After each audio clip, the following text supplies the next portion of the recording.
आज हम सीखेंगे how to speak in English, यानी इंग्लिश में कैसे बातचीत करें या कैसे इंग्लिश बोलें।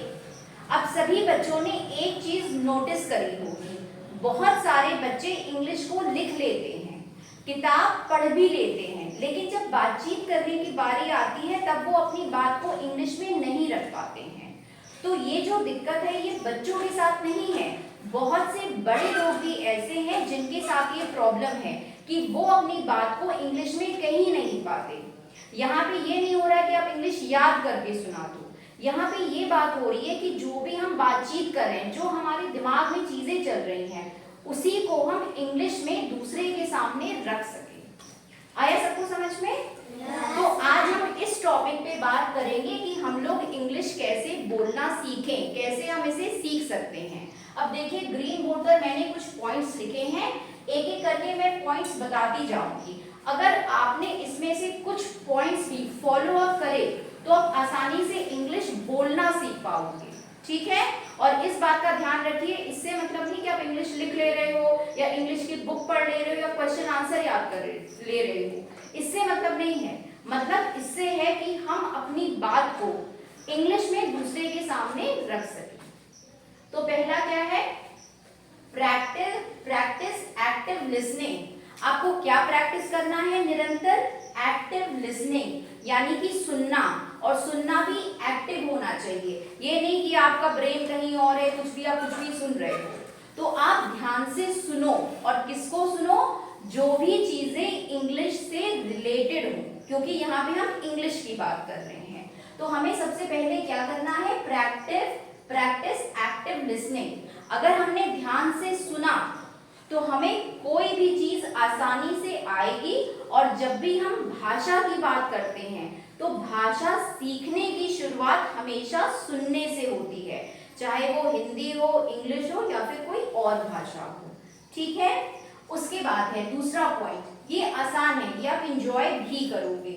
Watch English cartoons. आप कार्टून्स देखो टीवी में जो आते हैं, लेकिन इंग्लिश के, या फिर इंग्लिश की कोई अच्छी मूवी देखो। आपको समझ में आए चाहे ना आए, लेकिन आप देखो, आप कुछ उसमें सुनोगे, कुछ वर्ड आएंगे, कुछ भी आएगा।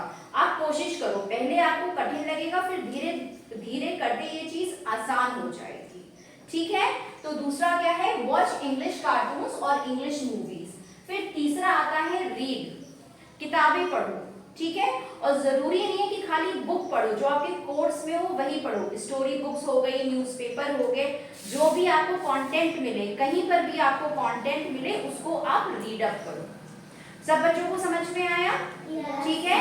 उसके बाद है फोर्थ, वोकैबुलरी, है ना? यानी कि वोकैबुलरी मतलब जो नए शब्द होते हैं, आपका जो शब्द भंडार है उसको बढ़ाओ।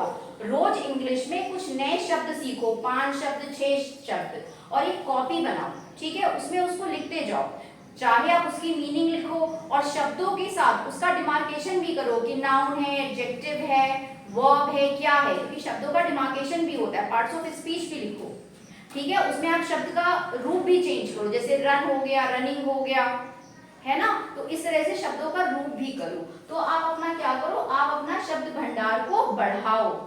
उसके बाद है प्रोनंसिएशन। प्रोनंसिएशन बहुत जरूरी है।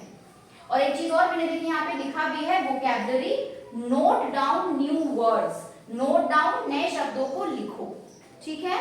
फिर है प्रोनंसिएशन, मतलब आप किसी शब्द का उच्चारण कैसे करोगे।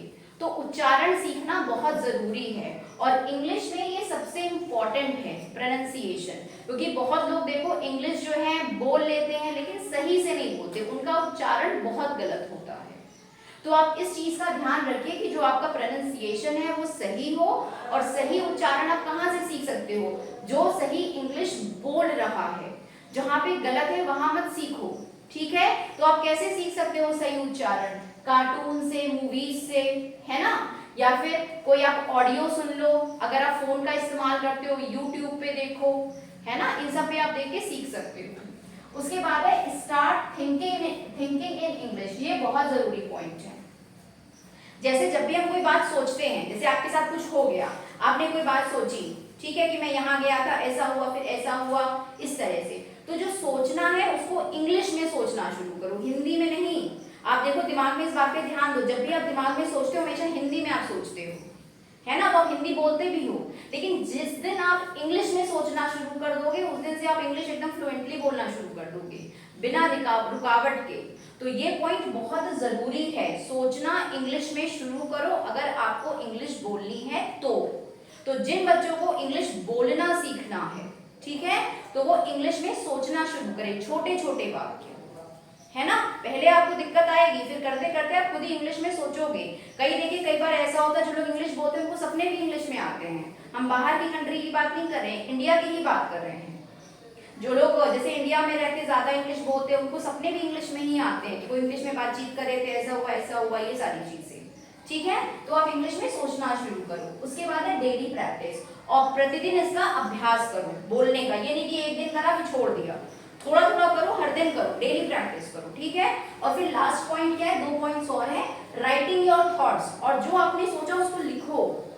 जैसे मैं आज स्कूल गया था, मैंने खाना खाया, मेरी मम्मी ने मुझसे आज ये बोला, तो आप इसको डायरी फॉर्म में लिखो, या कोई कविता आपके दिमाग में आए, कोई स्टोरी आए, उसको इंग्लिश में लिख के देखो, हिंदी में नहीं इंग्लिश में, तब आपको आएगा। भले गलत लिखो लेकिन लिखो, करते करते आप में इम्प्रूवमेंट होगा। और लास्ट क्या है, लर्न इंग्लिश ग्रामर रूल्स, और ग्रामर भी सीखो साथ में, क्योंकि अगर आपको ग्रामर नहीं अच्छी होगी तो आप इंग्लिश बोलोगे वो आप गलत बोलोगे। सब बच्चों को कुछ समझ में आया? तो आप इसको नोटबुक्स पे नोट करके थोड़ा बहुत इस पे प्रैक्टिस करिए, फिर इसके आगे मैं आपको और बताऊंगी कि आप इंग्लिश में कैसे बातचीत कर सकते हो और इंग्लिश कैसे आसानी से सीख सकते हो, ठीक है।